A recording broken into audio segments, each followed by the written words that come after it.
बहुत बहुत स्वागत है आप सभी का। किसमें? ये आप जानते होंगे। देखिए, मैं बात करता हूँ आज मुद्दे की। इस बुक के बारे में हम बात करेंगे, भूगोल इसका भाग होगा। हम कौन-कौन से टॉपिक कवर करेंगे, इसके बारे में हम आज देखेंगे, ठीक है? इससे संबंधित तमाम वीडियो देखने के लिए आप क्लिक करें लुसेंट वीडियो जीके की प्लेलिस्ट को। वीडियो शुरू करने से पहले एक छोटी-सी बात मैं आपको बताना चाहूँगा कि मैं जब तक आपको वीडियो के माध्यम से ये बुक पढ़ा रहा हूँ, आप उसके नोट्स बनाते चलें। एक-एक बात को अनुसरण करते चलिए, एक-एक बात को बड़े ध्यान से सुनिए, ईमानदारी से पढ़िए, जैसे बोलता हूँ वैसे नोट्स बनाते जाइए। कुछ समय बाद आप खुद पे खुद ये फ़ील करेंगे कि हाँ, आपको जीएस से जो डर लगता था, जो आपके माइंड में इसका बहुत बड़ा हौवा था, वो अब कम होने लगा है। और जब ये बुक अच्छे से ख़त्म हो जाएगी, आपका कॉन्फिडेंस ऑटोमेटिक बढ़ जाएगा।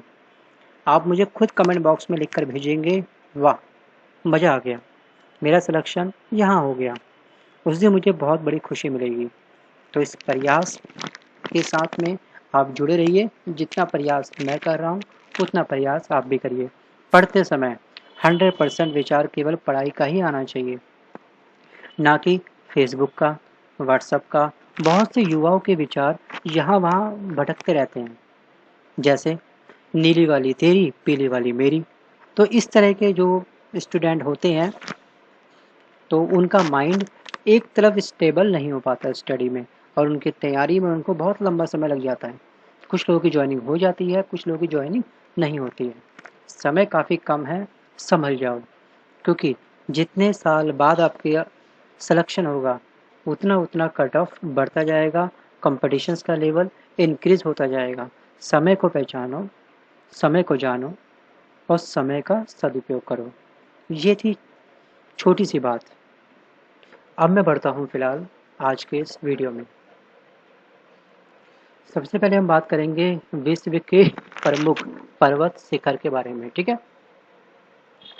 सबसे पहले मैं बात करूँगा आपसे एवरेस्ट के बारे में। एवरेस्ट जो पर्वत शिखर है, वो कौन से देश में है? वो है नेपाल में, और उसकी ऊँचाई है 8,850 मीटर, ठीक है? कौन से देश में है और ऊँचाई क्या है? ऊँचाई आपको याद नहीं रखनी है, आपको केवल याद रखना है जो-जो येलो कलर से हाइलाइट कर रखा है, वही आपको अपनी बुक में उसको हाइलाइट करना है, ठीक है? अगर बुक नहीं है और आप A4 पेज पे अपने नोट्स बना रहे हैं, तो आप वहाँ पे याद रखिएगा, पर्वत शिखर की एक लिस्ट बनाइए और साइड में लिखिए वो कौन से देश में स्थित है। जैसे एवरेस्ट नेपाल में, K2 जो है वो भारत में है। इसकी जो ऊंचाई है वो आपको नोट नहीं करनी है। अगर आप स्टेट पीसीएस की तैयारी कर रहे हैं, प्रीलिम्स की तैयारी कर रहे हैं, तो उसमें आपको कौन-कौन सी हाइट नोट करनी है, वो मैं आपको बताऊँगा। अभी बताऊँगा, कुछ थोड़ा-सा वेट करिए बस, ठीक है? कंचनजंगा जो है वो है नेपाल, भारत में, और ल्हासा जो पर्वत शिखर है वो है नेपाल में। उसके बाद हम बात करते हैं यहाँ पे नंदा देवी के बारे में, ठीक है? नंदा देवी ये आप देख रहे हैं यहाँ पर, नंदा देवी, इसके बारे में बात कर रहा हूँ मैं। ये कहाँ पर है? भारत में। तो यहाँ पे आपको नोट करना है कौन सा देश और कौन सा पर्वत शिखर का कौन सा नाम है। और जो स्टेट पीसीएस की तैयारी कर रहे हैं, उनको इन सभी हाइट के बारे में नोट करना है। बाकी पर्वत जो है इतने इम्पोर्टेंट नहीं है। आगे बढ़ते हैं हम लोग नंगा पर्वत पर। तो ये है भारत में। अन्नपूर्णा पर्वत जो है शिखर, वो है नेपाल में। मैक्सिमम जो शिखर है वो नेपाल में ही है, ठीक है? अगर आपको किसी भी पर्वत शिखर पर एग्जाम में कन्फ्यूजन होती है, नेपाल दे रखा है, तो आप वहाँ पे राइट आंसर अपना नेपाल टिक करके आना और आगे बढ़ जाना अगले क्वेश्चन पर, ठीक है? अब हम बात करते हैं विश्व के प्रमुख द्वीप कौन कौन से हैं, द्वीपों के नाम। महाद्वीप के बारे में हमने डिस्कस करा था पिछले वीडियो में।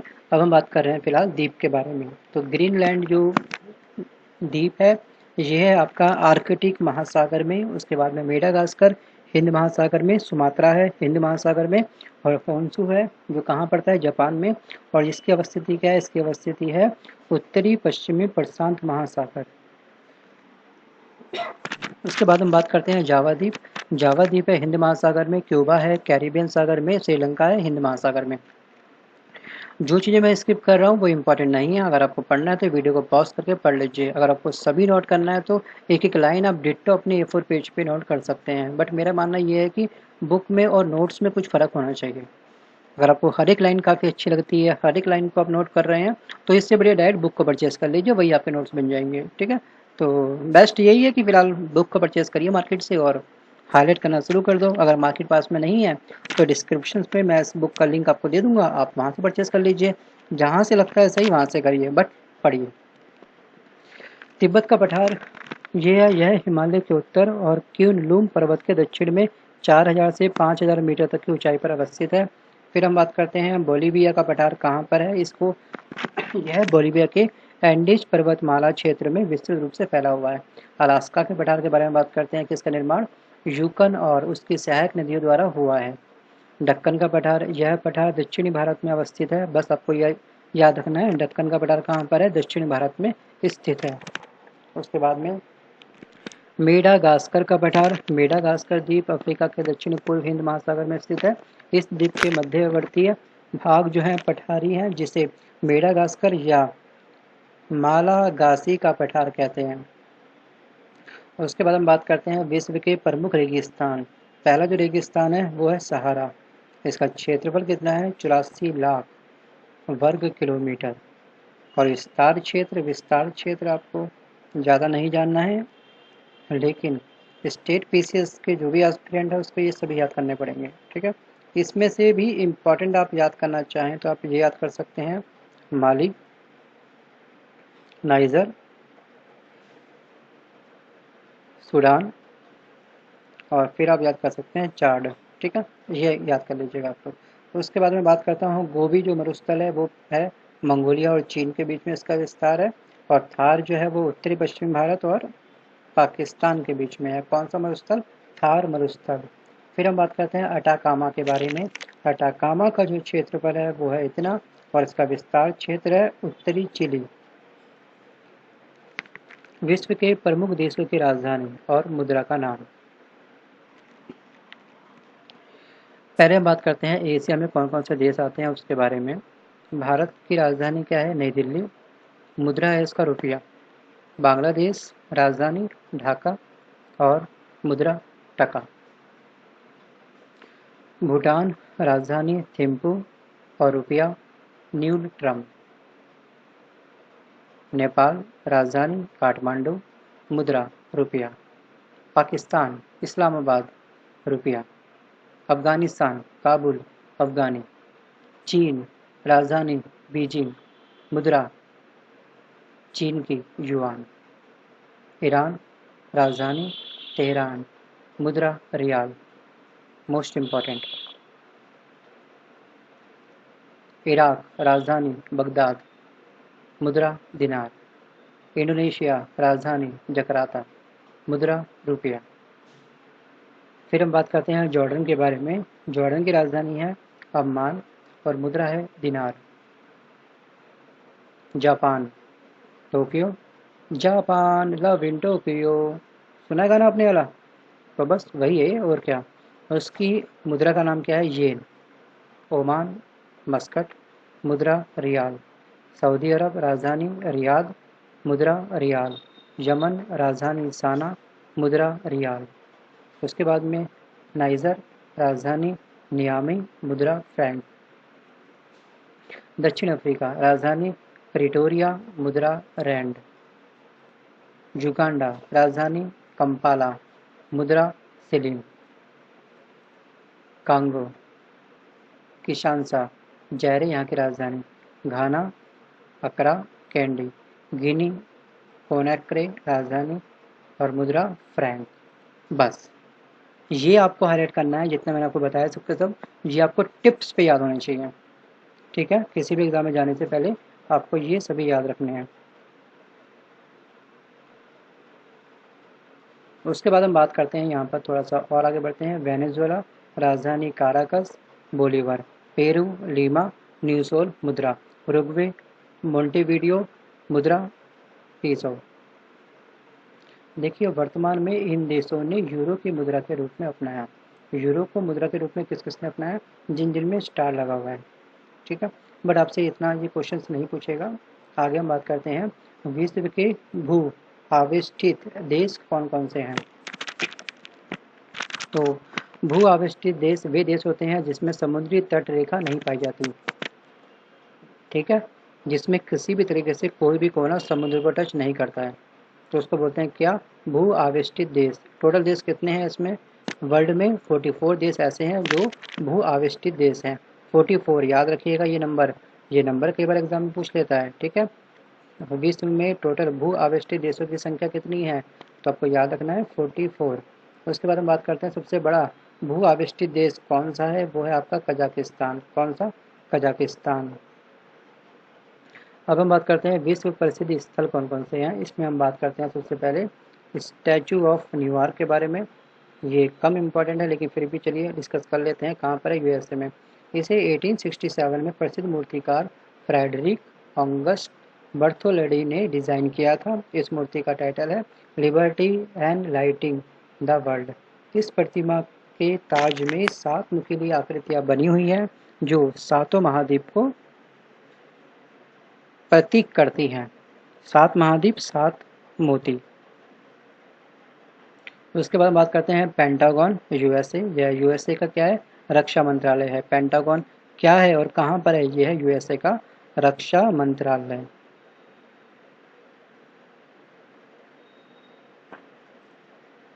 सबसे बड़ा कार्यालय की बिल्डिंग भी माना जाता है इसको। फिर हम बात करते हैं डिज्नीलैंड। डिज्नीलैंड कहाँ पड़ता है? यूएसए में। ये क्वेश्चन शायद अपने अपने रियल एग्जाम के मॉक टेस्ट या फिर दिया होगा आपने, तो वहाँ देखा होगा। यह एक मनोरंजन पार्क है जो कैलिफोर्निया के अनाहीम नामक स्थान पे है। इसका निर्माण किसने कराया था? वॉल्टर इलियास डिज्नी ने। कब कराया था? 1955 में। याद रखिएगा 1955 में। अब भारत के भूगोल के बारे में सामान्य जानकारी।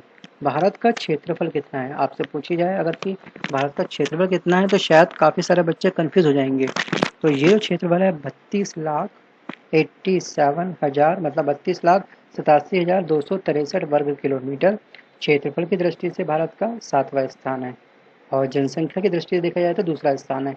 7th area wise, 2nd population wise. और टोटल एरिया कितना है? 32,87,263 वर्ग किलोमीटर। बस आपको इतना याद रखना है। लेकिन स्टेट पीसीएस वालों स्टूडेंट के लिए मैं कहना चाहूँगा उनको थोड़ा डीपली पढ़ना पड़ेगा। उनको ये पूरी लाइन पढ़नी पड़ेगी और ये भी पढ़ना पड़ेगा, ठीक है, क्योंकि मेंस में ये चीज़ काम आएगा आपको लिखने के लिए। भारत के कुल 17 राज्य पड़ोसी देशों की सीमा से जुड़ते हैं। भारत के टोटल कितने राज्य पड़ोसी देशों की सीमा को स्पर्श करते हैं, टच करते हैं? क्वेश्चन यहाँ से एक बन सकता है, तो आपको याद रखना है कितना? 17। भूलोगे तो नहीं भूलोगे। कौन कौन से? जरूरत नहीं है। भारत और चीन की सीमा को क्या कहते हैं? जो सीमा की जो रेखा होते हैं उसको बोलते हैं मैकमोहन रेखा। क्या बोलते हैं? मैकमोहन रेखा। उसके बाद भारत और अफगानिस्तान के बीच में जो सीमा रेखा है उसको बोलते हैं डूरंड रेखा। याद रखिएगा क्या बोलते हैं उसको? डूरंड रेखा। फिर हम बात करते हैं आपसे भारत और पाकिस्तान, मोस्ट इम्पॉर्टेंट। ये जो सीमा रेखा है वो है आपकी रेड क्लिफ रेखा। उसके बाद भारत का मानक समय इलाहाबाद के निकट कहाँ पर है? मिर्ज़ापुर में है। कितना घंटे आगे है? 5.5 घंटे ये आगे है। और उसके बाद में कर्क रेखा लगभग भारत के मध्य से गुजरती है और कितने राज्यों को स्पर्श करती है? 8 राज्यों को। ये नाम आपको याद होना चाहिए। इसको पेन डाउन मत करिएगा, इस वीडियो को अभी पॉज करिएगा और ये सभी नाम आपको तुरंत अभी याद होने चाहिए। पेपर पे लिखिए, 15-20 बार इसको रिवाइज करिए तुरंत अभी, और इसको फिर ब्लैंक पेज में अपने से लिख कर देखना, फिर देखना कि आपको कितने याद रहे, ठीक है। आगे बात करते हैं हम लोग कि भारतीय राज्यों में गुजरात राज्य की तटरेखा सर्वाधिक लंबी है और इसके बाद आंध्र प्रदेश की तटरेखा सबसे लंबी है। भारत के 9 राज्य तटरेखा से लगे हुए हैं। तटरेखा से कितने लगे हुए हैं? 9 राज्य। लेकिन बात करें अन्य देशों से कितने लगे हुए हैं, अभी बताया था आपको मैंने, अन्य देशों से लगे हुए हैं 17 राज्य। तो आप इसमें कंफ्यूज मत होना, ठीक है। दोनों में जो डिफरेंस है वो आप याद रखना। आगे हम बात करते हैं, देखिए 3 और बांग्लादेश से घिरा राज्य कौन सा है? यह है त्रिपुरा।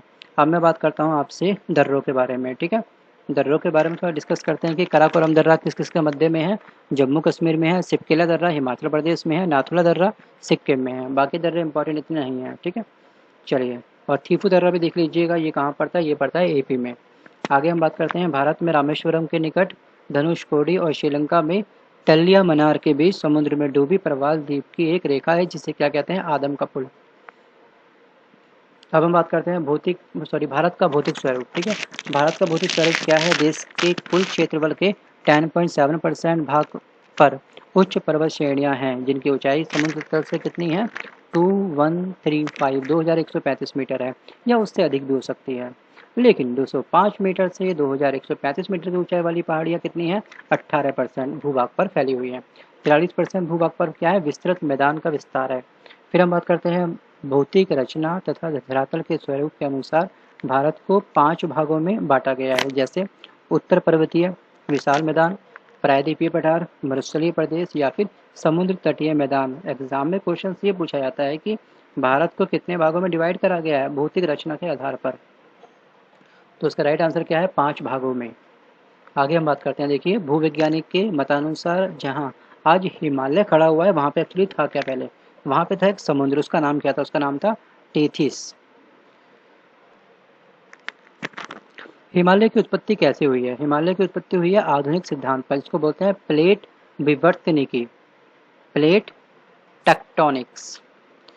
उत्तर के पर्वतीय क्षेत्र को 4 प्रमुख समानांतर पर्वत श्रेणी क्षेत्रों में बांटा जा सकता है।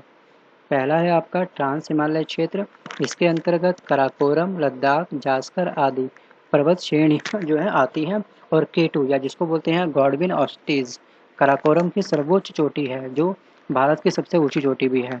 अगला है आपका हिमाद्री अर्थात सर्वोच्च या बृहद हिमालय, यह हिमालय की सबसे ऊंची श्रेणी है, इसकी औसत ऊंचाई है 6000 मीटर। उसके बाद हम बात करते हैं आपसे अगले पॉइंट की ओर।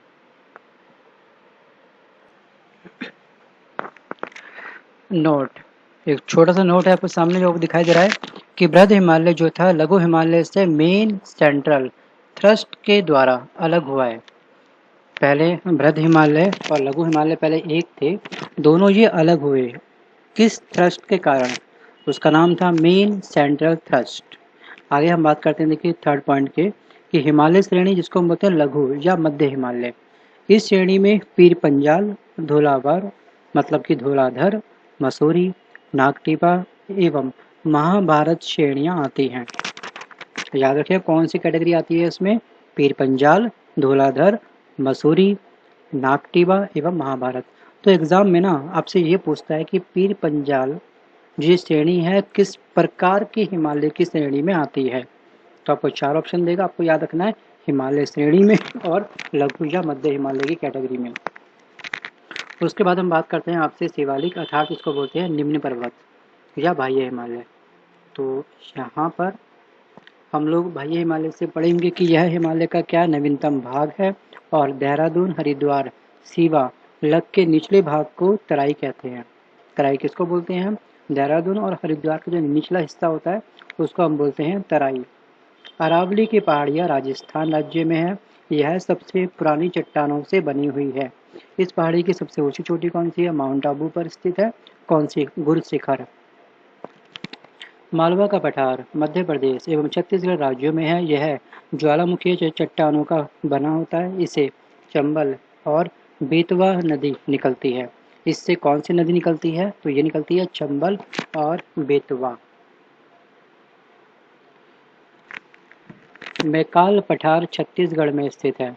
मैकाल पठार कहाँ पे है? छत्तीसगढ़ में स्थित है। और सतपुड़ा की पहाड़ी कहाँ पर है? मध्य प्रदेश में।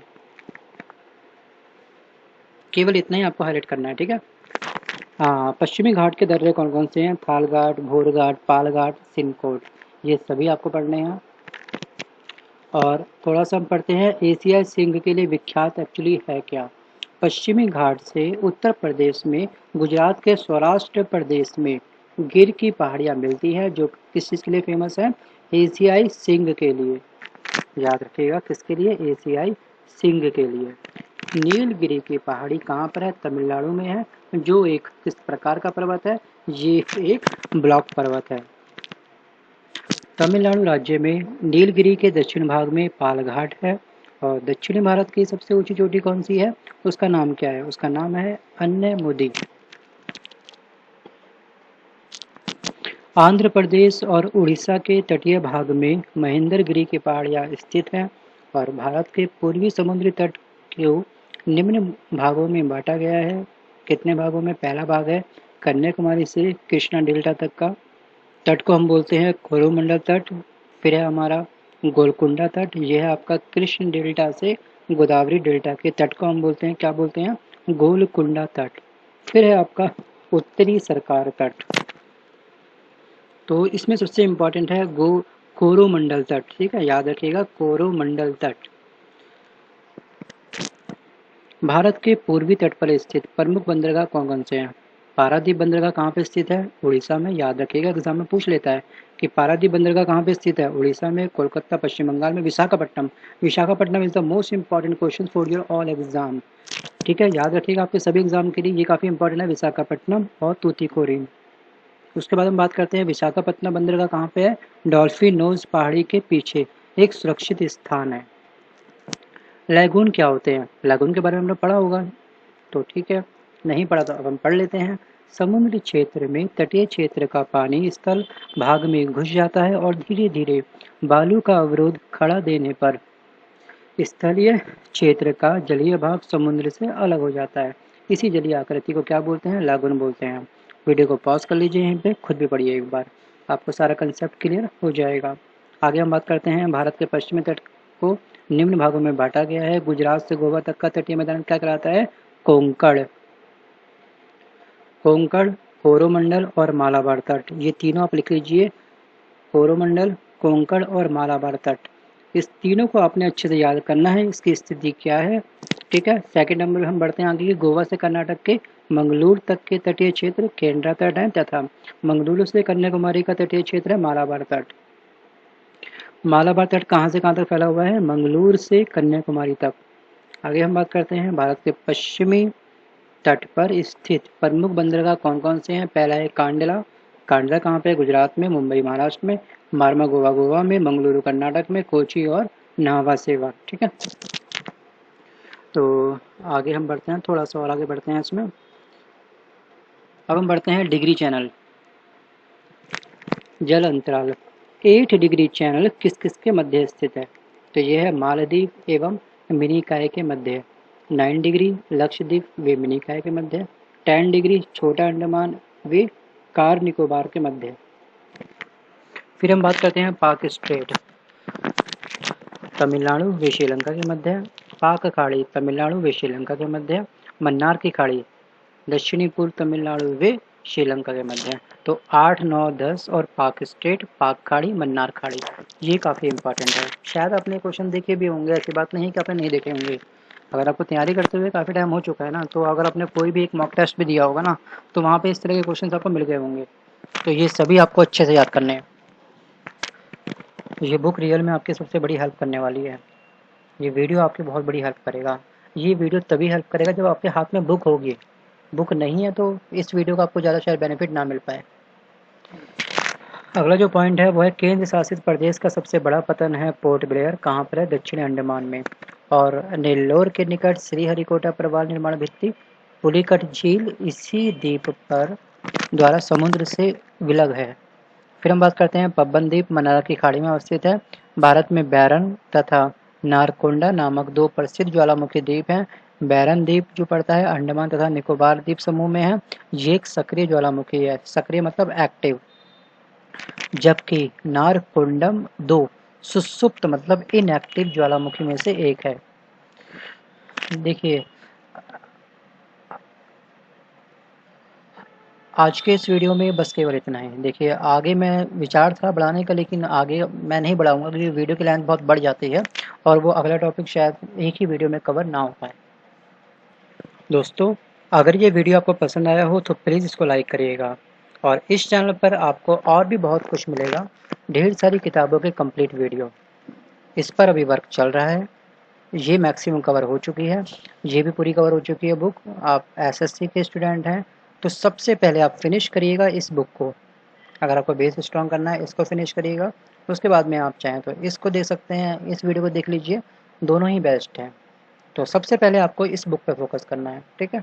और इस बुक को वीडियो पे आप जाइए प्लेलिस्ट में, वहाँ पे वॉच करिए। पार्ट 1, 2, 3 स्टार्ट हो चुका है, काफ़ी पार्ट्स बन चुके हैं। उन पेजेस को देखना, अपनी बुक को हाईलाइट करना, ठीक है। मार्केट से हो सके तो उसको परचेज़ कर लीजिए, क्योंकि कुछ इन्वेस्टमेंट तो करना ही पड़ता है पढ़ाई के लिए, ठीक है। और अगर ये वीडियो आपको पसंद आया हो तो प्लीज़ इसको लाइक करिए, क्योंकि आपके लाइक करने से यूट्यूब चैनल में इस वीडियो की जो सर्च इंजन होता है, सर्च प्रायोरिटी बढ़ जाती है। जो बच्चे सर्च करते हैं उनको बड़ी आसानी से ये वीडियो मिल जाता है। और आपका जो भी फ्रेंड कंपटीशन की तैयारी कर रहा हो उन तक इस वीडियो को शेयर प्लीज़ ज़रूर करिए। आप भी पढ़िए, औरों को भी आगे बढ़ने का मौका दीजिए। बस अंत में आपसे बस केवल यही कहूँगा, एक छोटा-सा पॉइंट आपको बोलना चाहूँगा कि खुशी के लिए काम करोगे तो खुशी शायद नहीं मिलेगी। खुशी के लिए काम करोगे तो शायद आपको खुशी नहीं मिलेगी, लेकिन अगर किसी काम को खुश होकर करोगे, हैप्पी-हैप्पी करोगे, तो आपको खुशी ज़रूर मिलेगी। दोनों बातों में क्या डिफ़रेंस था, शायद ये आप लोग समझ गए होंगे। इसी के साथ लेता हूँ आपसे अलविदा, मिलता हूँ जल्द एक नए वीडियो के साथ में। Bye bye, take care and all the best.